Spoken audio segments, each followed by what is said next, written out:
High, আমি আমার আগের একটা লাস্ট ভিডিওতে বলেছিলাম যে আমার হাজব্যান্ডের প্রিয় গাছ ড্রাগন ফল গাছে ড্রাগন ফুল ফুটেছে। ফুলটা মাত্র একদিনের জন্য ফোটে এবং এটাকে হ্যান্ড পলিনেশন করতে হয়, তবে শিওরিটি আছে যে তুমি ফল পাবে।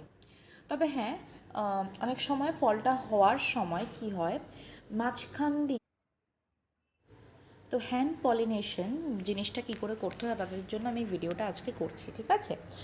তো এটা বেশি কিছু নয়, জাস্ট এই যে এই ফুলের যে এগুলো দেখছো, এই রেণুগুলোকে একটা জায়গায় কালেক্ট করতে হবে। রেণুগুলোকে কালেক্ট করে এই যে এখানে আরেকটা ছোট্ট ফুলের মতো হয়ে আছে, রেণুগুলোকে কালেক্ট করে ওই ছোট্ট ফুলের মাঝখানটায় দিয়ে দিতে হবে, ঠিক আছে? এটুকুই কাজ। এটাকেই হ্যান্ড পলিনেশন বলে, অনেকেই জানে না, তাদের জন্য আমি ভিডিওটা বানালাম। তো ড্রাগন ফুলের ক্ষেত্রে হ্যান্ড পলিনেশনটা ইম্পর্টেন্ট।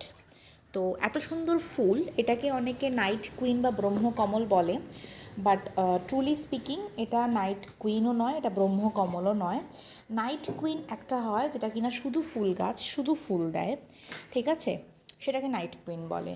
আর ব্রহ্মকমল কিন্তু আমাদের এখানে যেখানে সেখানে হওয়ার ফুল নয়। ব্রহ্মকমল হয় পাহাড়ে, ঠিক আছে? পাহাড়ে বা হিমাচল প্রদেশে ব্রহ্মকমলটা হয়।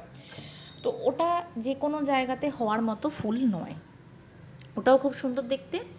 আর ড্রাগন ফুলটা আমি এই প্রথম চাক্ষুষ দেখলাম, আমি একদম অবাক হয়ে গেছি এর সৌন্দর্যে। খুব ভালো লেগেছে ফুলটা। মাত্র এক দিন রাত্রেবেলা 5 থেকে 7 ঘন্টার জন্য এই ফুলটা ফোটে, ঠিক আছে? সন্ধে 9টার থেকে ভোর